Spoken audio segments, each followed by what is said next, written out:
स्वामी समर्थ. कलियुगात संतांना अतिशय महत्त्व आहे. संत असल्याशिवाय अनेक लोकांना योग्य मार्गदर्शन मिळत नाही. मग संत कोणाला म्हणावा? संत म्हणजे काय? संत या शब्दाचा अर्थ असा आहे की भगवंतापर्यंत जो भक्तांना पोचवतो किंवा भक्ताला भगवंतापर्यंत पोचवतो अशा मध्यस्थीला संत असं म्हणतात.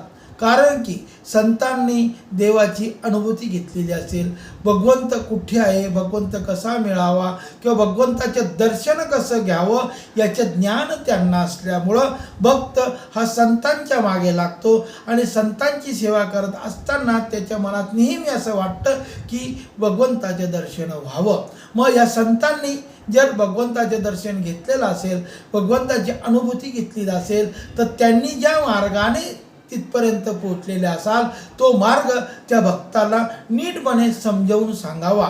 कुठली पूजा करावी, कुठली आराधना करावी, कुठली उपवास करावा, या सर्व गोष्टी जर त्या भगवंताला मिळण्यासाठी भक्ताला नीटपणे समजावून सांगितलं तर तो भक्त त्या भगवंतापर्यंत पोचल्याशिवाय राहणार नाही. पण काही संत हे भगवंत स्वतः असल्याचं सांगत असतात आणि त्या ठिकाणी भक्त फसतो.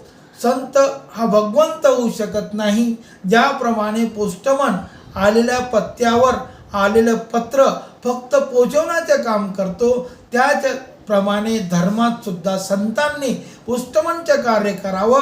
ज्या भक्ताला ज्या भगवंतापर्यंत पोचायचं असेल त्याला त्याच्यापर्यंत पोचवून द्यावं. स्वतःला त्या परमेश्वराचा अवतार किंवा स्वतः परमेश्वर आहे असं म्हणून त्या भक्ताला फसवण्याचे कार्य करू नये. तरी भक्तांना नम्र विनंती आहे की संतांची निवड करत असताना चारी बाजूने विचार करावा आणि सर्व विचार करूनच संतांची निवड करावी.